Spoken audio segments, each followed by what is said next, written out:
First दिन skate खेल्न गएको मसँग यस्तो हुन्छ मलाई थाहा नै थिएन कि। सो हेलो गाइस, आज हामी जाँदैछौँ स्केट पार्क। त्यो पनि फर्स्ट टाइम है, मलाई के आइडिया नै छैन के हुन्छ भनेर। त्यही पनि रमाइलो हुन्छ भनेर हामी गइरहेको छौँ। हाम्रो एउटा साथी आएको थिएन र तिन लाइनमा पर्खिरहेको छौँ हामी यहाँ। पर्खिँदा हाम्रो साथी पनि आइपुग्छन् र हामी जानको रेडी हुन्छौँ। हामी गएको देखेर होला जेनिफर झ्यालमा उभिएर हामीलाई नै हेरिरहेको थियो यतातिर।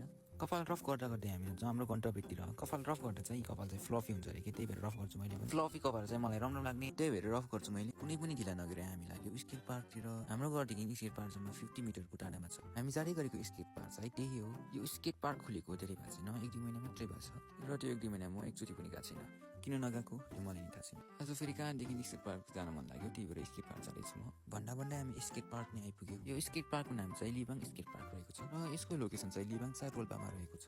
खेल्नको लागि चाहिँ फर्स्टमा टिकट काट्नु पर्दछ। टिकटको प्राइस चाहिँ 1 घन्टाको 200 र आधा घन्टाको 100 रुपियाँ रहेको छ। फर्स्ट दिनमा खेल्नु पनि आउँदैन, धेरै नखेल्यौँ भनेर आधा घन्टाको टिकट काट्यौँ र हामी लाग्यौँ skate खेल्नतिर।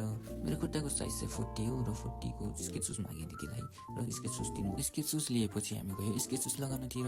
First time skate shoes लगाएर होला मलाई अलि अप्ठ्यारो भयो, तर जसो लगाएँ। एउटा मेरो सालोको फेरि साइजको सुज पनि बेतिरहेको थिएन, एउटा भाइको फेरि ठ्याक्कै टाइम सकिया रहेछ। सालोले फेरि तिनकै मागेर लगाए। यतातिर फेरि अर्को साला मजा लाग्यो भएन भनेर खेल्न गएँ। म पनि खेल्छु भनेर उभिएर ट्राई गरेको, हुँदै भएन, झन्नै लडेको। साला फेरि पहिल्यैदेखि 1-2 चोटि खेल्न गएको भएर अलिअलि खेल्न सक्थे र खेलिरहन्थेँ। हामी चाहिँ हेरे आइली भएर सालालाई बोलाएर फेरि मलाई खेलाऊ म पनि खेल्छु भनेर बोलाएको अनि खेलाइरहन्थेँ मलाई हात समातेर, तर खेलाइ नसक्ने झन्नै लडाइदिइरहन्थेँ। स्केट पार्कमा फेरि बार हुने रहेछ समात्नुको लागि र मलाई ती छाड्यो भनेको ती छाडिदियो मलाई। म फेरि बार समात्दा अलिअलि खेलिरहेको थिएँ। अरू खेलेको हेर्दाखेरि कस्तो पहिला खेल्न सकौँ यस्तो भन्ने जस्तो लाग्थ्यो। यतातिर फेरि म पनि टिकम भनेर लड्दै पर्दै प्र्याक्टिस गरिरहेको थिएँ। खेल्नुभन्दा धेरै चाहिँ म लोटिरहेको थिएँ यहाँ। खेल्नु पनि नजान्ने, लोटेको लोटै गऱ्यौँ भने फेरि एकछिन बसौँ भनेर आराम गरिरहेको। म चाहिँ फेरि प्र्याक्टिस गरौँ भनेर बार समातेर प्र्याक्टिस गर्दै खेलिरहेको थिएँ। यो त साथी पनि मेरै छेउबाट गइरहेको थियो र त्यसले समातेर गएको, झन्नै दुईजना लोटेको।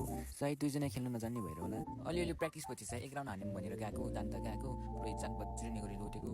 फेरि उठेँ अनि फेरि यतातिर आउँदा फेरि यहाँतिर लोटे हातखुट्टा दुखाएर हुन्न अब भनेर बसिरहेको थिएँ। ठिकै टाइम सक्यो हाम्रो नि। टाइम सकेपछि हामी चाहिँ जुत्ता फुकाल्नतिर गयौँ। जुत्ता त घरतिर लान मिल्दैन, त्यही भएर जुत्ता फुकालिरहेको।